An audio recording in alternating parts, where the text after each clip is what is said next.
The biggest impact that you can have is the 4 people or 3 people that sit around your table, which is my son, my daughter, and my wife. Wow. And I find that if I focus on them, everything else, again, falls in line. Yeah. But when you can speak life into somebody, it changes everything, man. And it's free, and it has the craziest ROI in the whole entire world. And that part is when you really start to, when you talked about impact, I believe that that's when you do it with just one person at a time. Man, I think you're the most prepared guy I've ever asked that. All right, welcome back. And I have an incredible guest, somebody that like walks in the room and it's like the vibe changes or something. An amazing man that I met at Greg Reed's house. And earlier today I had Buddy on the show. I met him there as well. And I always love, even just a moment ago, you said 1 degree of separation, how many people we get to meet through people. That separation, that handshake, that introduction, that opportunity, how there's a divine alignment through that. He has created, I mean, he hosts one of the biggest podcasts, The Vibe Room, and incredible. I think it's like top 1%. You have amazing podcasts. He also has built a business around that, impacting people's lives. And we're going to get into that, guys, what that actually means. He co-hosts Secret Knock with Greg Reed. Kelly, welcome to the show. Thank you so much for being here, man. You talk about light. Right when we met, I was playing pool, and you have that light about you. You draw things out of people, and you seem to shine the light on everybody else. So I appreciate it, man. And I appreciate you. The same could be said to you, man. It's interesting because some people they really do shift. They really do shift the atmosphere, right? Just their presence in a room, how they treat people, how they honor people, the words they speak, the way that they carry themselves. And I definitely noticed that on you, man, at Greg's house. It's like, wow. And what was really crazy is like, there's just so many good people there. Yeah. You're not like flexing, not pride, not ego, just like good people, So you're one of those guys. So thank you, man. I'm excited to have you on here. I appreciate it, man. All right, well, let's get this thing started. You ready to have fun? I'm down. You ready to vibe? Yeah. Cool. We're going to have that flow state. I always like to kind of ask when I start my show, I love looking at the heart of a man and a woman. And one of the ways I always like to do that on a podcast is asking you, what do you value most in life? God first, family second, and all the rest of the stuff falls in line. Man, I think you're the most prepared guy I've ever asked that question. That's the only time I've ever been prepared. I didn't get good grades in high school, can't read well, can't write well, but God has gifted me, man. I mean, and you can't brag about gifts, right?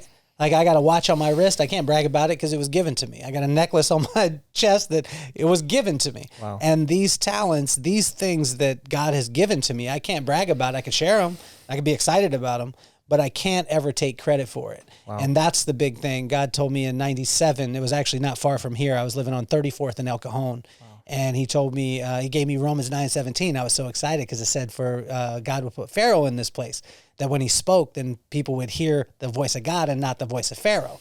And I was like, man, he told me that he's going to put me in a place where when I speak, then people are going to listen. They're going to hear the voice of God. This is amazing.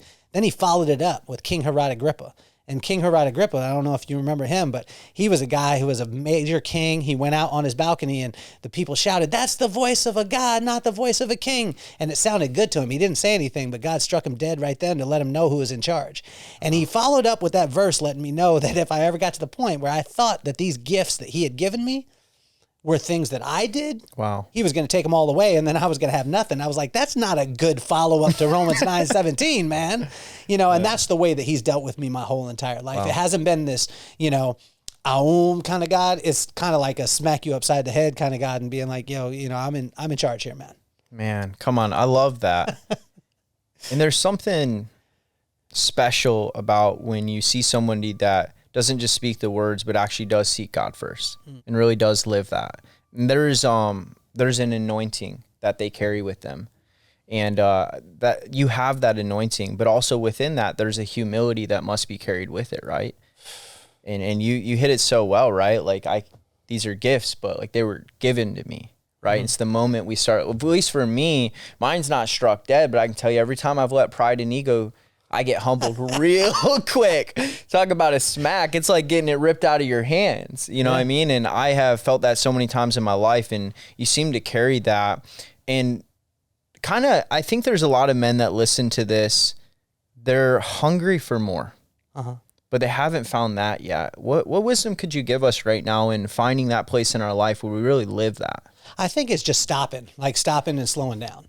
My wife told me that, especially entrepreneurial, right? She said that there's never been an entrepreneur that's ever died from starvation, from not enough opportunity, but very many of them have got very sick from indigestion from trying to eat too much. Ooh. And, my parents told me that I could do anything that I put my mind to, but the caveat was just because I could do it didn't make it my purpose.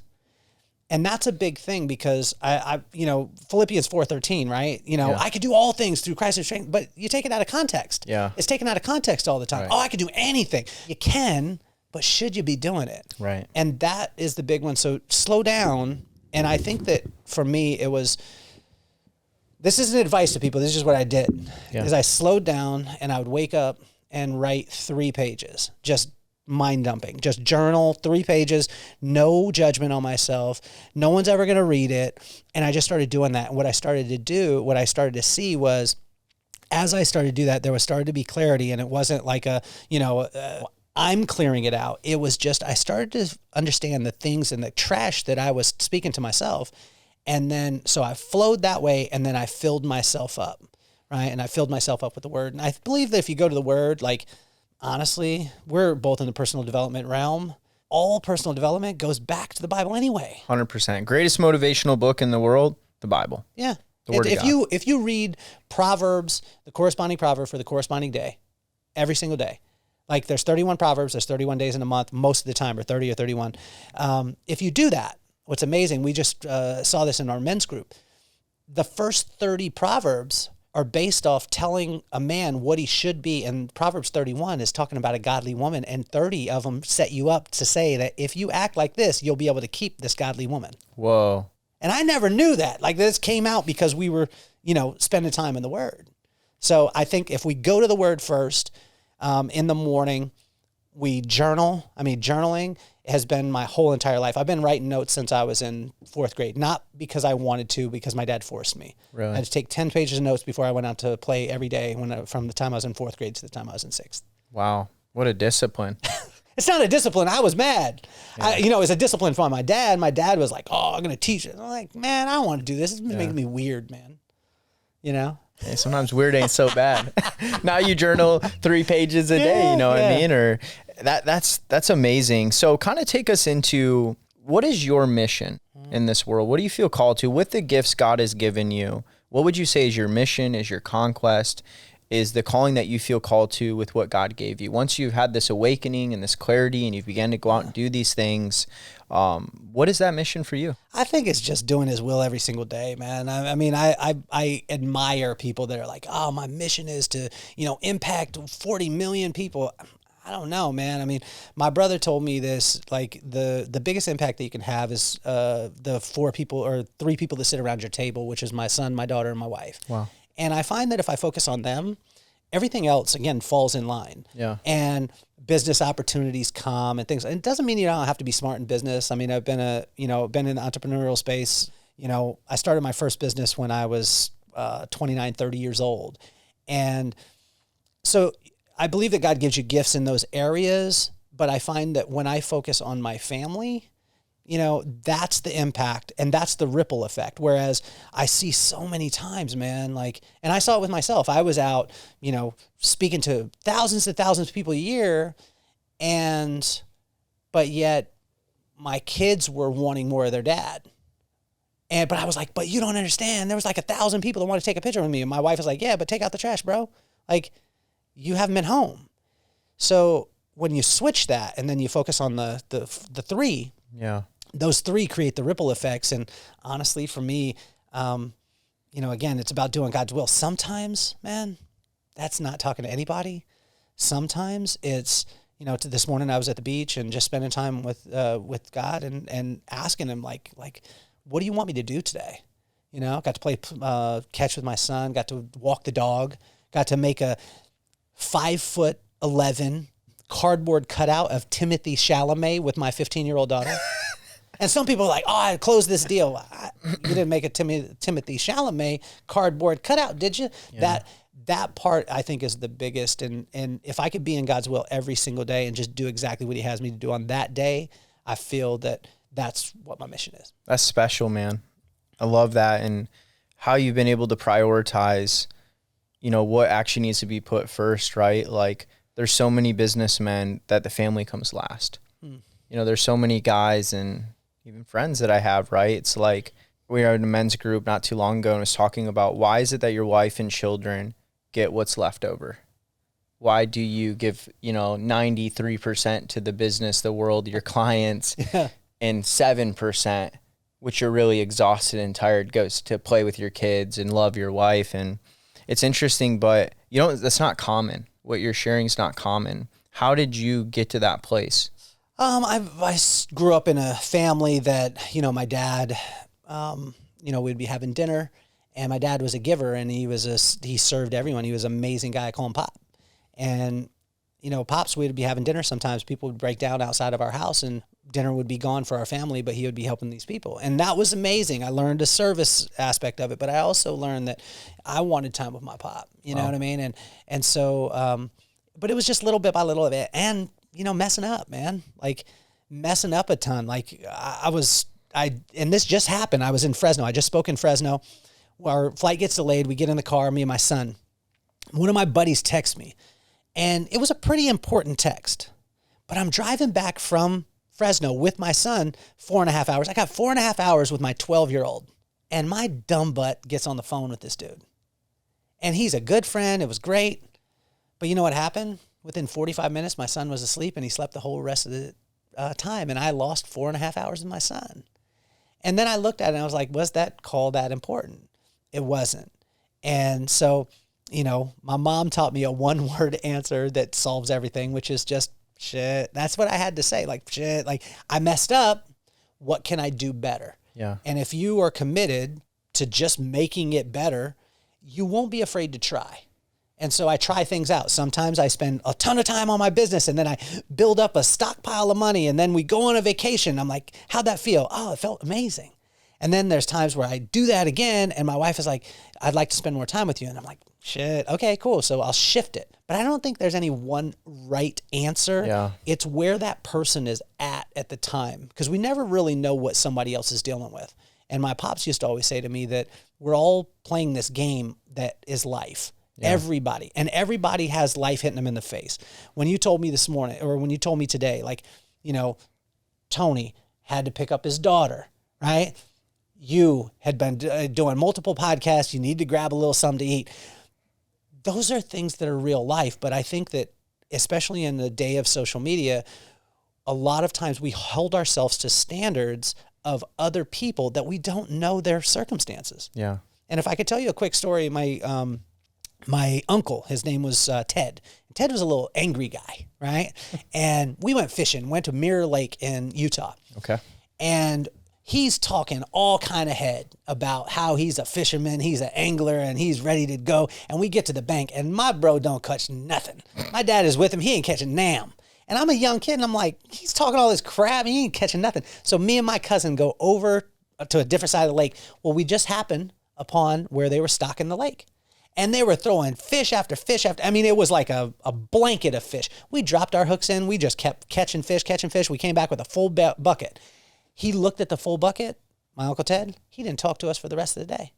He was so pissed off because he was like, oh man, they beat me. But if he would have asked, we would have just said, we just went to where it was stocked, bro. But he didn't. And he stayed steaming the whole entire way home. Didn't talk to us the whole way home. And I think that this is the way that we are in life. Yeah. We see somebody else with a bucket of fish, but then we don't ask them, like, what happened? We see somebody that jumps, we say, blow up. But we don't know that their dad was a multimillionaire that set them up, that gave them the business, that did the thing, or whatever it was. And we compare ourselves and what I learned early on was that I used to think altitude, right? Just altitude. But when I looked at the definition of altitude is actually the height in relation to ground level. So what's your ground level? Some people start here and make it to here. Some people start here and only make it to here. Right. But we are only looking at this part. We're not looking at where their ground level was. Yeah. And to give ourselves a little bit of grace, say it like my mom said it. Shit. Like, maybe it wasn't for you at that time. And I struggle with that every day, man. Yeah. Dude, that's so good. And, comparison we always hear is the thief of joy. And in this modern world, right, we also see a fragment of the truth, right? We see a fraction of highlight reels, right? Even this, right? They see the podcast. They see the social media content. There's an assumption made, right? There's even a lens of perspective because of just how it works that I'm more successful than I am, that you're more successful than you are, that this is what the world sees. And we have to understand that, like, that's what we're seeing in the world and what we're comparing ourselves to. And even then we don't know the full story. We don't know the actual altitude. And I always learn, don't compare my chapter 2 to someone's chapter 10.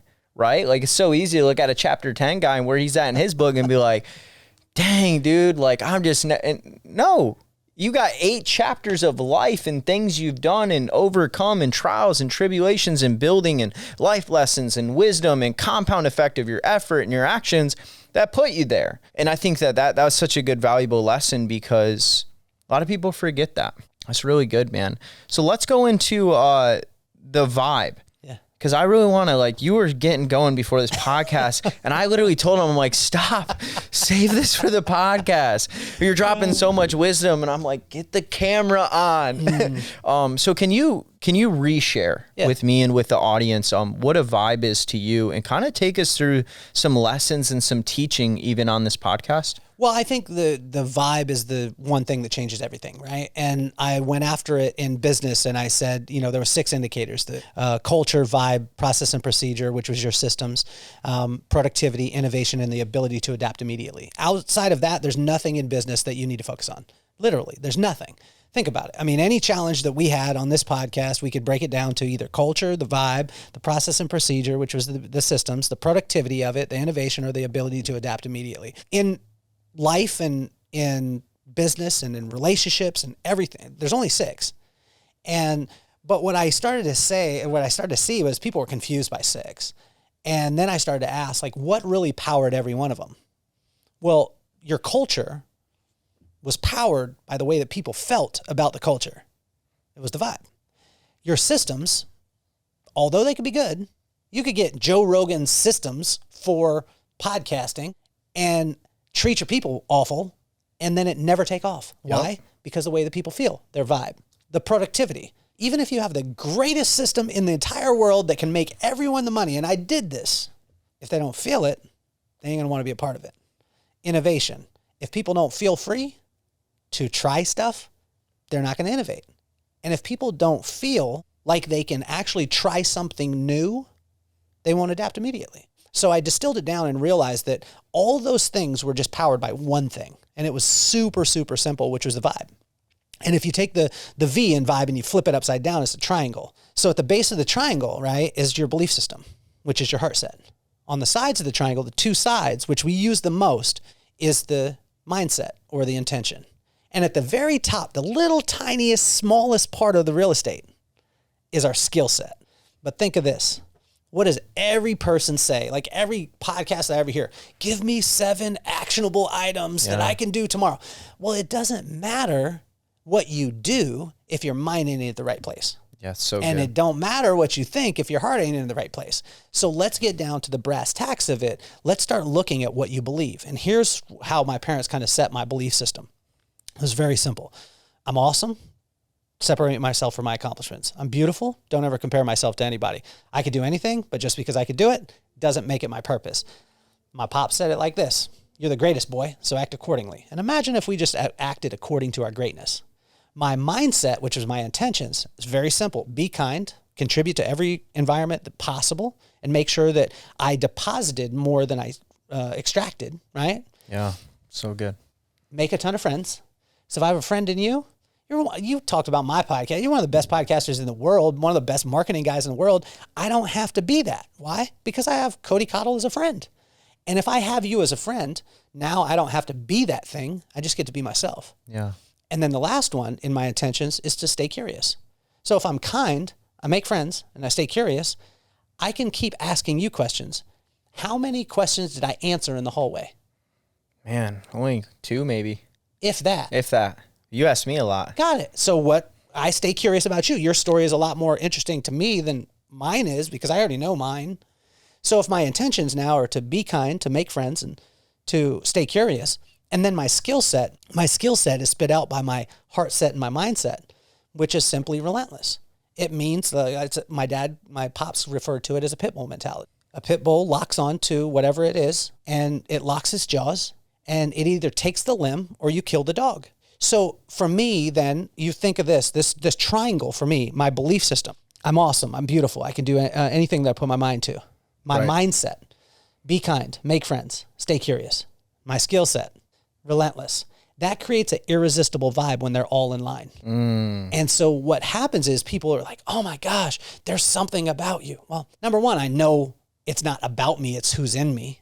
So it's the gifts that I was given. Come on, somebody. Yeah? But now what I can do is once I put that heart set, mindset, and skill set in line, it's an irresistible vibe. So I refer to it as it's curtains. Like you start a podcast. Why are people attracted to your podcast? They can't they could list off 4 or 5 things, but it's the way that you make them feel. That's your vibe. It's a vibe. Right? It's a vibe. It's how they feel when they listen to the show. And so once we tapped into that part of it, then we started helping people to say yes, I can help you with your systems. Yes, I can help you with your productivity. Yes, I can help you with your innovation, all those things. But I'm like, let other people focus on that. What I want to focus on is helping people to tap into their own irresistible vibe. And that vibe is nothing more than the way that you make others feel, not the way that you feel. Man, I've never heard someone quantify a vibe like you. Mm-hmm. That is crazy. You just quantified a vibe and how you make people feel essentially into a system and a process to accomplish it. Mm-hmm. That's crazy. I love that. We did it physically though, man. So we owned salons years ago, me and my wife. We owned salons and we did it through music. Okay. We did it through smell. We did it through complimenting 3 times. We did it through when we would do a consultation with a woman, we would sit below them. So if I get below eye level, then you're in control. Yeah. We did it through all these things that most people weren't focused on, even down to the fact that the music was non-lyrical or foreign, or you had never heard of it before. So it evoked no emotion at all, good or bad. Because we had one time a woman walk in, she sat down in the chair and she said, oh man, this is my son and my song. And I thought, oh, I chose the right song. And then 5 minutes later, she's crying. And I said, well, I thought this was you and your son's song. And she said, he died yesterday. So her whole experience was based off of what she felt. Right. So when we started to shift that, and so when you walk into an environment, how can you make somebody feel a certain way? Well, when your heart, your mind, and your skills are all in line, then that creates something that a person says, oh, I want more. And then you're free to be yourself, and I don't have to come in here and say, oh, Cody, I've got this thing and I need you to buy it. And I hope you buy it. And I hope I'm focused on it. Did I say the right thing? Did you do it? No. We could just vibe. We could just be there. You know, and it's not even like a manipulation theory of doing all of these things to make the vibe right. It's like aligning those things.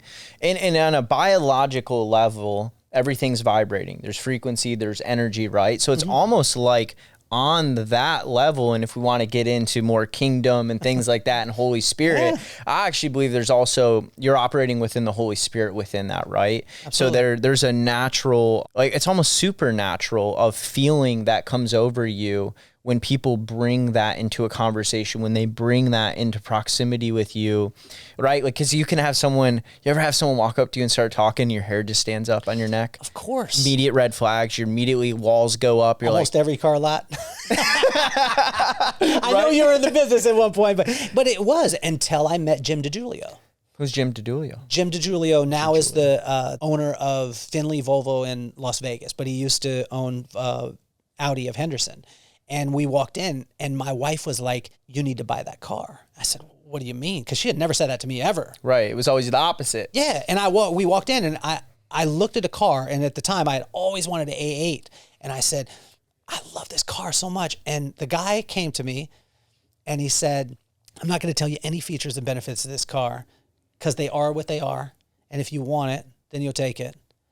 But I just wanted to see how you're doing today. And I was like, wow.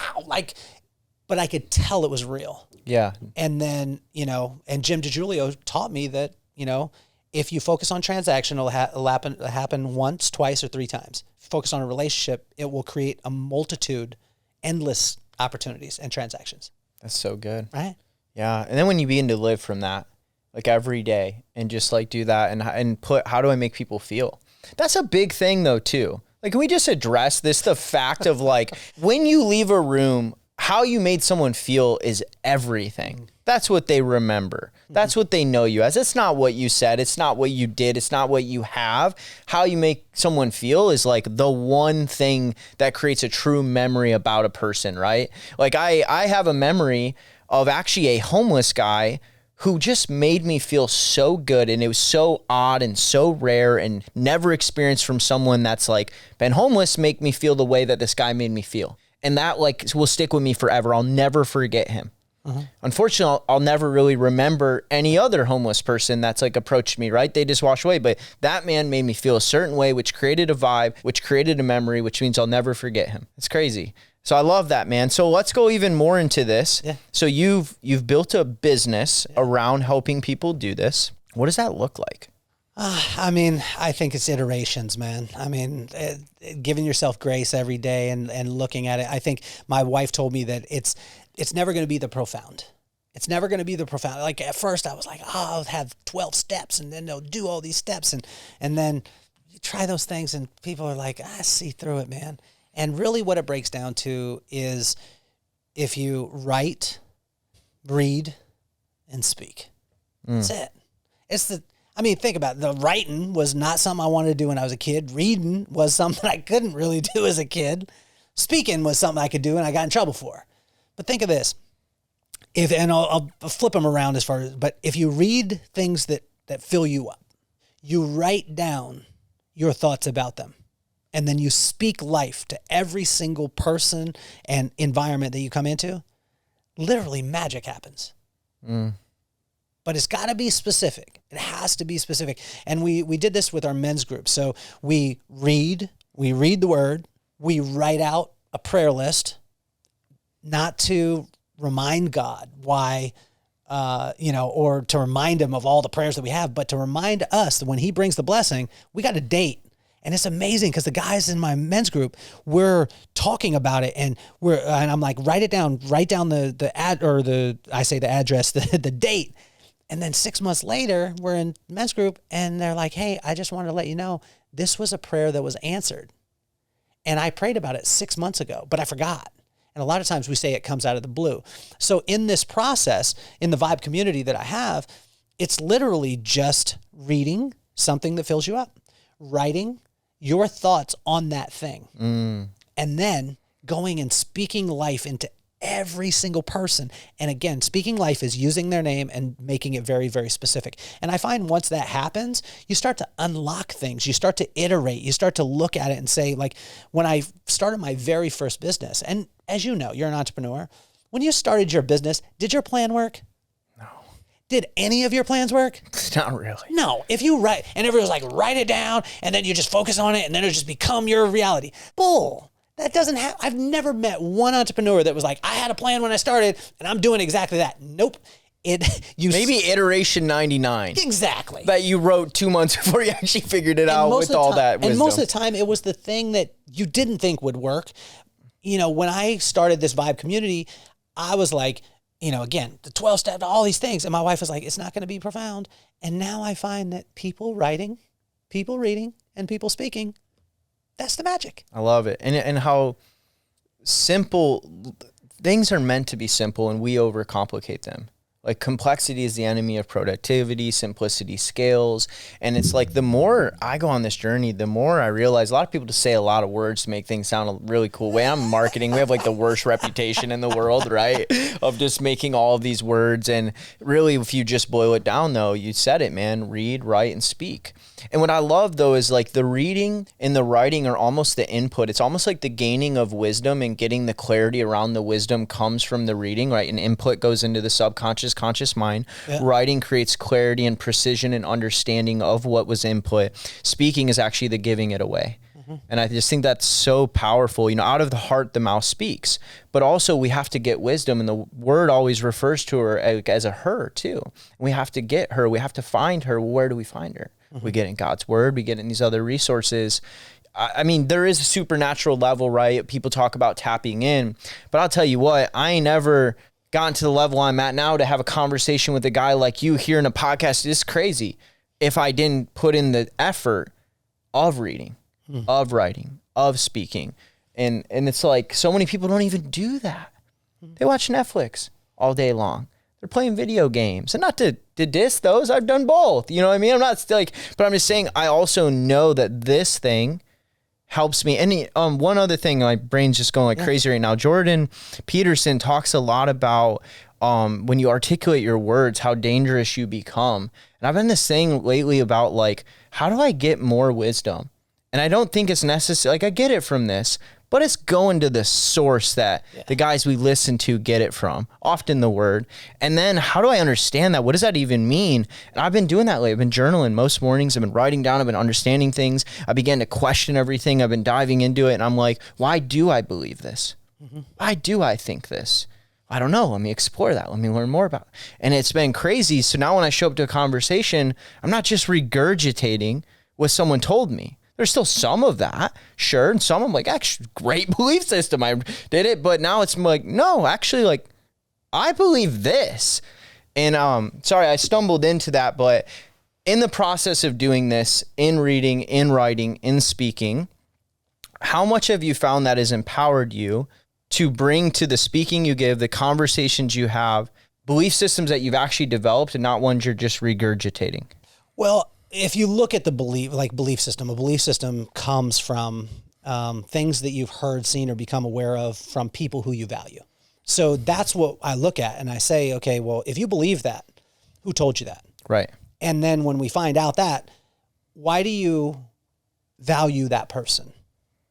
Right? And sometimes it's crazy because adults, there's a lot of us, we value people who weren't even good to us. So sometimes people right now as adults, their belief system is based off of an uncle or an aunt or a parent that told them they were an absolute piece of garbage, but they valued that person. So what you see, hear, or become aware of through the senses from people that you value is where your belief system comes from. Right. So that's what I always look at, right? I always look at that part in myself. And my belief system comes from my parents. And my parents were always constantly encouraging. They weren't giving me tough love. They were constantly encouraging. And I thought that was normal, but I realized that it wasn't. It's not. But both of them drew on wisdom from God. So here's this circle, or, for lack of a better word. So if you fear God, right? Fear God is the beginning of wisdom. Yeah. Right? So wisdom will draw you to knowledge of God, right? So knowledge of God will give you insight. Insight will give you discretion.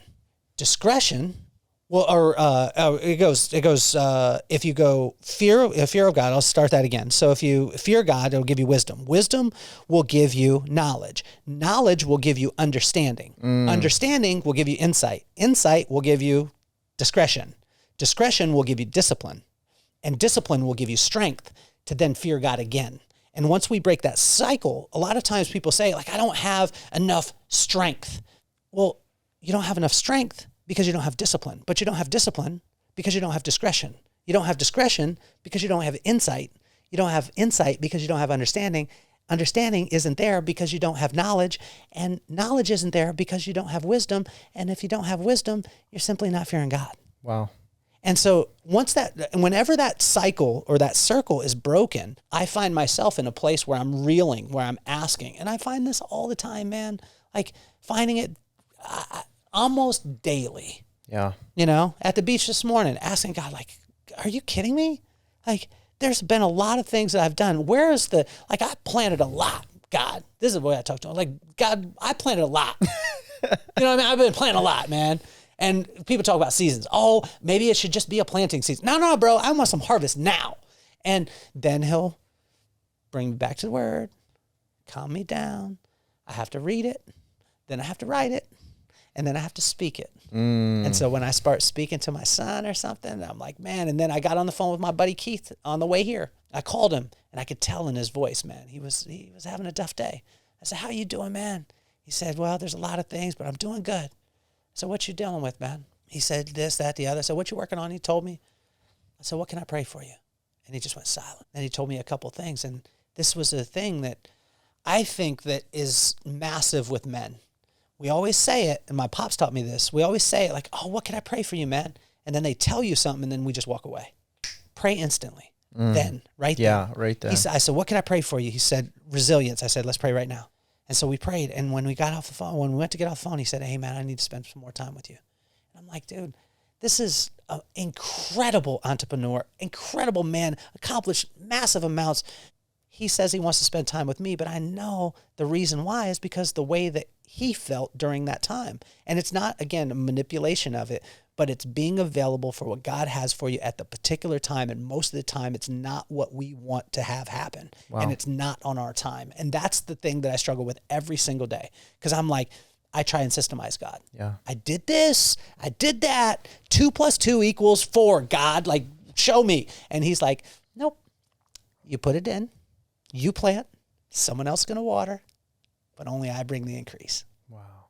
Yeah, and that comes down to obedience, which is the hardest thing, right? That's the toughest, and man. which comes, from the fear of the Lord and everything you said. I think that's a really good framework, though, for putting that. Guys, I hope you're catching this. Like, this is so good. And it's so funny because my future father-in-law, when I've gotten to know him in the relationship, he'd always say, Cody, are you in the Word? Get in the Word so the Word can get in you.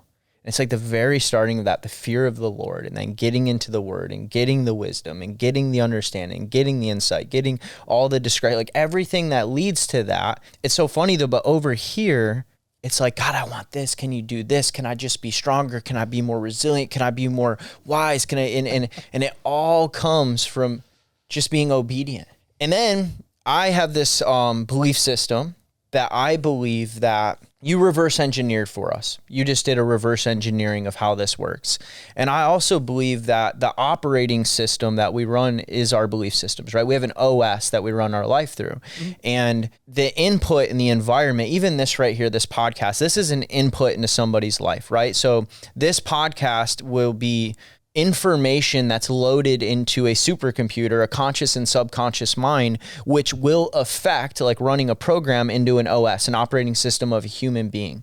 All of the inputs we have, the relationships we have, the people we're in proximity to, the movies we watch, the podcasts we listen to, the books we read, all of that funnels into our input. I believe that input affects our thought life, and our thought life affects our belief systems, and our belief systems determine our habits, and our habits determine our actions, and our actions dictate our results. Mm-hmm. But what's so interesting is that's the thread I've at least run my life through. But you just brought such an element of the fear of the Lord, the obedience to that, and how that ties into that. And I just think it's so powerful because I'm always trying to mad scientist this, right? Like I'm always trying to, God, what is the formula to build the life that I want to live? But it really just comes down to when my father-in-law would say, we said, just get in the Word so the Word can get in you. Spend time with God, have intimacy with Him, get wisdom with Him. And through that, all that flows. Because the one thing you said in that, discretion, really got me. I think to have discretion and to have restraint, and especially as a man, I think that is something I'm learning now. And I've found I only get it through God. Mm-hmm. I don't have the toughness as a man to have the restraint I want to have. It actually comes from a quiet place that I'm not always good at going to. Well, all the things that I said too, that's all in Proverbs, man. I can't take any credit for it. And, my pop's big one for him was Proverbs 3:4 through 6, which is trust in the Lord with all your heart and lean not to your own understanding, but in all your ways acknowledge Him and He will make your path straight. And open up to me was trust, right? Trust, lean. And, it went down the line that if we're not trusting in Him, we're not leaning on Him, then our paths won't be straight. But if our path isn't straight, which most of us aren't, we've got to look back to the fact that we're not trusting Him, we're not leaning on Him. And why is that? because we don't really fear him, not fear as far as trembling, but just fear as far as respect. And I always challenge it, man. Like, systematizing things has been a strength and a gift that God has given me. Although what's wild is all the greatest things that have ever happened in my life have happened outside of the system that I created. Really? But every single thing, man, you talked about secret knock, right? I mean, most people would be like, oh man, I need to speak at secret knock, or I need to, do this and that. And it wasn't the focus, man. What the focus was becoming a friend and playing pool and hanging out. And through that, I wasn't asking for anything. I just wanted to be, I wanted to be Greg's friend because he was a cool guy, because I didn't know what he did. But every single thing, every great thing, I can't explain except for the same explanation that my dad would give me, my pops would give me every time I'd ask him a question. I'd ask him a question and he would say, I don't know, but I know someone who does. And then he would direct my eyes to the Lord. He would direct my eyes to the Word. And when I'm focused on God, then things happen out of the blue. But when I'm focused on the system part of it, again, give me an entrepreneur that made a plan, that executed the exact plan, and is living in that plan. We won't find them. We'll find an iteration. Oh man, this little bit of luck or magic had to happen, all those things. And so that's the part for me. And I'm not saying it's for anybody else. If you're listening out there, I'm not saying throw caution to the wind, things like that. I'm saying you've got to give room for God to be able to bless you in your life. Because when we have it so locked in, I'll only do this, I'll only do that. For me, that part has never worked. My wife told me this. I spoke at a place. It was about 2,500 that I spoke to, and I was just mad because I got done, and I asked the people what they took away. They came up and took pictures, and they said, they all started saying stuff, and 95% of them said things that I'd never said. They kept just saying stuff. I was like, you weren't listening. I got done. I said to my wife, I was like, I'm mad. She said, why? You just got a standing ovation for 2,500 people. I want to take pictures, all the thing. And I said, yeah, but they told me things that I didn't say. And she said, people won't hear what you say. They won't see what you do. They'll only hear where they are at. Wow. So if you're struggling in your marriage and I say something about marriage, you're going to listen. And you're going to be like, oh, wow, you really spoke to me. No, I was speaking. You were hearing where you were at. And if you can take the time, like we talked about before, slow down and sit in and find out where someone else is at, then you could speak life to them. And you have no idea where somebody's at. I tell you, there's so many people out there listening or even watching. And some of you out there are holding on like this, just one hand. And in your life, you're gripping on and you're saying, honestly, I'm just about out. And one thing could be said to you. And you say, I'm done. Some of you out there are holding on by one finger. And one thing that could be said to you, one wrong thing, one sarcastic thing.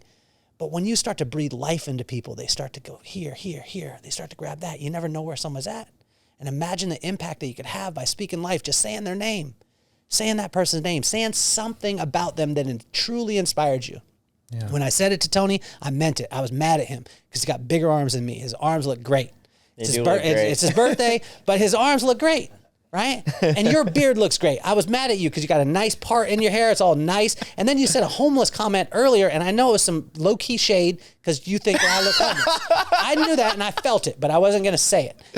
But that's the kind of stuff, when you can be specific with people, you got a good beard, man. I don't even like you that much because you got such a good beard. I don't want to hang out with you because you got, perfect beard. You know what I mean? I got scraggly homeless beard. But when you can speak life into somebody, it changes everything, man. And it's free, and it has the craziest ROI in the whole entire world. And that part is when you really start to, when you talked about impact, I believe that that's when you do it just one person at a time. Yeah. Come on. For the record, I love your dreads. For the record. He didn't say that off the record. He was, Oh, I had to guilt you into that. Yeah. He had to guilt me into that. Venmo me later. Man, I love that, dude. And I think that as we're coming to a close on the show, we've hit some really good things. Earlier before we started the podcast, I asked you, is there anything you feel called to speak on right now? And you shared something with me. And I want to kind of ask you that again and have you share it with the audience and me right now. In this season of your life, what do you feel called to speak on? And you had a different answer than I anticipated, and that's okay because there was so much wisdom from it. I live in the moment, man. What was it? What did I say? What did I say? You said drinking from the canister every day. The cistern. Cistern, my bad. It was drinking from your own cistern. And this is a thing that God's working on me because, I'm normal person. Well, I wouldn't say normal, but my kids don't think I'm normal. Like, my kids think I'm normal. What is normal? All their friends, look, I'm not a normal looking dad is what I would say. But we got to work through some belief systems here on. Yeah, I feel like you look like a homeless guy. Okay, there we go. Yeah. I remember being in France one time, and my friend and I, we got stranded. We didn't make the train, and I had to sleep on a bench. Well, when you look like me and sleep on a bench, it's not a good look. And so I was like, cool, no big deal. I just sleep one night. Guy walks by and says, "Hey, can I take a picture?" But he was broken French. Or broken English, French accent, "Can you take a picture?" And I was like, "I'll take a picture of you and your friends." He's like, No, I want you in the picture. So I was the homeless dude in this guy's picture that they were joking, and I'm in somebody's photo album. So I don't even know why I told you that story, but for me, when I heard you ask about my feeling, drinking from my own cistern is because what I struggle with all the time, man, is comparison, man, and we do it and that's what God was dealing with me today, and it was in Proverbs. Today is the 5th. Proverbs 5. It talks about drink from your own cistern, and it talks about adultery, but he wasn't speaking about adultery to me today. He was speaking about don't lay with another man's wife, meaning don't lay with another man's purpose. Don't lay with another man's life. And don't drink from somebody else's cistern, only drink from yours, meaning that my purpose, the thing that I was built to do, I was built to speak life into people and to bring joy into people's life. And joy is falling in love with your current circumstances and allowing magic to happen. It's not happiness. Happiness is circumstantial. Yeah. And so how does that wrap around? Well, it wraps around into what we talked about before. What is the vibe that you want people to feel? Yeah. And what God was telling me this morning is number one, shut up, dummy. I hear it all the time. Shut up, dummy. Drink from your own cistern. Your cistern is not like anybody else's. It doesn't taste like anybody else's. You can't share it with anybody else, but you need to drink it. And I have it for you on this day because it's my will, my plan, and my timing. And when you do that, things will start to flow. But when you try and drink someone else's, it ain't going to taste good. It's not going to nourish you, and you're going to see absolutely no progress from it. Wow. Yeah, and it's such a good piece of wisdom too, because even as you hit on somebody else's purpose isn't my purpose, how often do we meet people and we kind of see what they're doing and we're like, man, I want to do, you know what I mean? And there's a comparison and you got rich in real estate. Maybe I'm supposed to go in real estate, or you're a really good coach. Maybe you know what I mean? And this journey, and it's that's such I've had to learn that in my own life. I call it playing my own game. Mm-hmm. So I have this, I've built Cody, play your own game. Let Kelly play his own game. Let me play my own game, and stay in the game long enough to win. And then through that, trust God that God, you gave me these gifts. You gave me the ideas for what I'm pursuing. You gave me this purpose. And if I just continue to seek you first and honor and be obedient with what you've given me in my hands, you will be the multiplier of it. I think the hardest thing though is, you know how everybody talks about the parable of the talents? Yeah. And you know how it was one was given 5 and I think it was 3 and 2 or whatever. Well, you ever think about in being the lineup of these 3 dudes? Well, he got 5. Mm-hmm. I only got 3. 1 buried in the ground, 2 multiplied. Sometimes it's hard when you're the 3 talent man and you're looking at the 5 and what God's doing, though that's the lane that God's called that individual in, but multiplying your 3. And sometimes I feel that way in my life. And it's been such a lesson, as you said, that it sparked that wisdom for me of drink from my cistern, do what God's given me, work on mine, play my own game, and don't compare myself. There's a reason I've been given what I've been given. There's a reason you've been given what you're given. There's a reason you said your purpose. My purpose is to elevate the belief systems of everyone around me. That's truly what I feel. That's it. If every day I can elevate someone's belief system by the way I live my life, the words I speak, out of the heart, the mouth speaks. If I do that, I truly believe I've lived out my calling. whatever God wants to do with that, he's going to do with it. He's going to will it, right? Marketing company, whatever, dude. Like, you know, the agency I have, the AI stuff, like those are just things and ideas that have come with that through the time. But if he called me to shut it down today, I'd shut it down. But it's like, am I honoring this? Am I doing that for people? So you sparked that for me, man. Thank you. Right on. So good. So good, dude. Well, we gotta wrap up. I think we're over time with Tony. Kelly, man, this has been an amazing podcast. Thank you for showing up, and I can tell you with your purpose of I feel that today from you. So I can tell you've lived out your purpose. I think a lot today, and I think a lot of people have felt that, man. As we come to a close, there's a few things. Let's start with tell us more about your podcast and how people can go tune into it, guys. Amazing guy you heard today. Like get fed from that every day that you can. What's the name of the podcast? Where can they find it? And just tell us a little bit more. Apple, Spotify, YouTube, every podcast channel that you can go to, but those three. Okay. Do it on YouTube, subscribe because my son thinks I'm cooler if I have subs. It's called the Kelly Cardenas Podcast. We have the Vibe Room, which is a live version of the podcast. So we have a studio audience. We do it in Salt Lake City. It's in a speakeasy. Wow. It is unbelievable. We just did it December 29th. You know, I bring in a musical element. I wanted to do what David Letterman did with My Next Guest Needs No Introduction, and we accomplished it. And so we just did one. The next one's in July. They can do that. And but if you can, help a brother out on YouTube because my son is 12, and when I get a sub, he's like, let's go on. YouTube's the hardest one to grow. Let's go subscribe, guys. Let's do it. Let's do it. Hey, I'll be subscribing today. Yes. Yeah, man. I love that. Okay, and then social media. Social media at The Real Kelly Cardenas, and then website is kellycardenas.com. I want to make it as simple as possible and, you know, make sure that, you know, again, for me, these kind of things, I want to be in touch with people. I respond personally to my DMs. I write my emails to all the people in my network. Yeah. And some people freak out. They're like, "Oh wow, Kelly, that email that someone on your team wrote really spoke to me." I was like, "No, I wrote it. Like I wrote it. I wrote those things because I want to stay connected with the people. So when you get a DM back, it's me, and it's probably not going to be good grammar, and you might get a period in the wrong place or a comma in the wrong place. But I promise that's me that's doing it. So yeah, man, I love your heart. What's next for you in 2024? Ooh, I'd like to take my son to a Titans game. That's pretty epic. Big Tennessee Titans fan. I didn't take him this year. They were the Oilers. I'm an Oilers fan from the old school, and didn't do that. And I think that I want to, my daughter, we're going to take her to New York to go see a musical. She's in the arts and she's an actress. And then, with my wife, I would like to take at least one trip where it's just her and I, where, you know, we get to pour into each other that way. But I think that, you know, again, if I can stay focused, which I don't, believe me, I don't.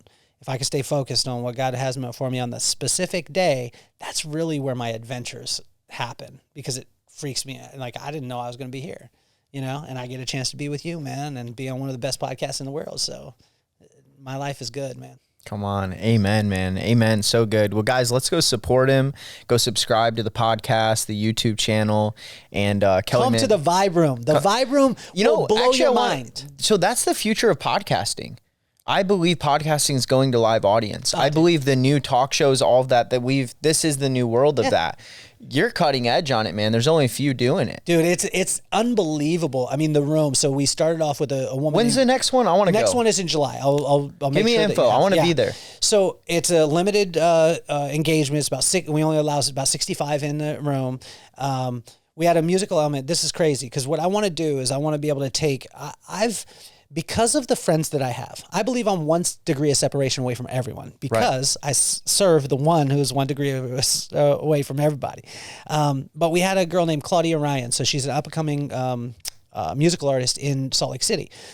In the room that I interviewed was one of the top Billboard artists and one of the top concert pianists of all time. Wow.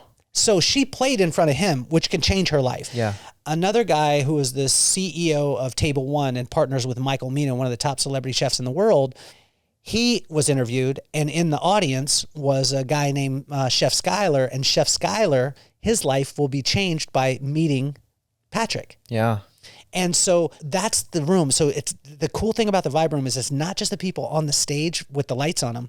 It's the people in the room that have more impact. So they're connecting, they're getting to know each other, and they're getting to know each other before they ever need each other. And that way what happens is due diligence is a thing of the past in the vibe community, because if I know you, It's vetted. then you bring something to me. I know your I character can see already. why Greg brought you in on Secret Knot.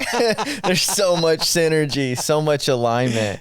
Man, that's amazing. Yeah, let me know. The vibe room, definitely. Yeah. And I love how it's almost like you talked about the due diligence. You guys, like, it's invite only, you know, kind of the way you guys have designed it, right? So good people. Yeah. And good connections that you make. And all of this boils down to relationships.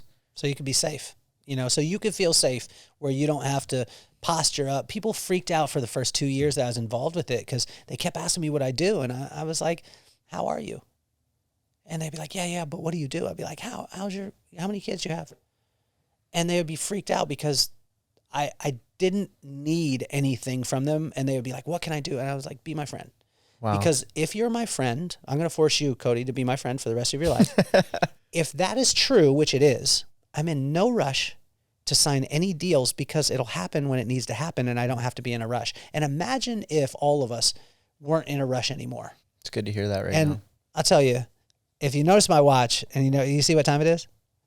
I can't really see that well. Okay. There's a glare. Well, the watch has never been set. In 13 years that I've had the watch has never been set because it's a symbol to let me know that God's time and man's time is two completely different times. When man wants something to happen and when God has it to happen is two different times. And my dad taught me that. My pops taught me that. And I've never set this watch ever. And it freaks people out, but it creates a conversation to help people to understand that, honestly, like, when God has it to happen, it's going to happen. And you can't stop it. Yeah. So good. And finding peace in that, I think, is the hard part. Yeah. Yeah. So good, man. Well, thank you for coming on. Before we go, anything else you got left for us? I love you, man. And I'm going to force you to be my friend for the rest of your life, I'm especially gonna with that force beard, you to be man. my friend back. Well, I'm not going to let my wife see you with that beard because then she's going to see what's possible and she's going to be like, damn, he could be cleaned up. He's got a little crispy haircut. You know, I willed this beard. Okay. I used to not be able to grow it. Yeah, you rolled something on your face and you got Thor beard, man. You got good stuff. It's coming pretty thick. Yeah.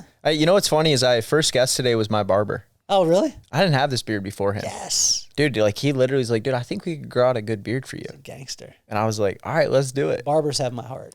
Dude, yeah, he's a good guy. He's a great guy. Well, thank you, Kelly. Guys, I hope you got a lot out of this show and took a lot of wisdom. And, you know, we don't monetize this podcast. I don't do anything like that. We don't run ads. It's a passion project. The only thing I ask from you is if this impacted your life and there's somebody that you know that their life could be impacted from this episode, share it with them. Share it with a friend. And then taking from Kelly today too, go bring that vibe to somebody else. Go care about someone today. Go, you know, do something that impacts their life, not because you want anything from them. Become genuinely interested in them and care about them. And I think the world would be such a better place if we had more people that prioritize that and were intentional about that. All right, guys, go make today great.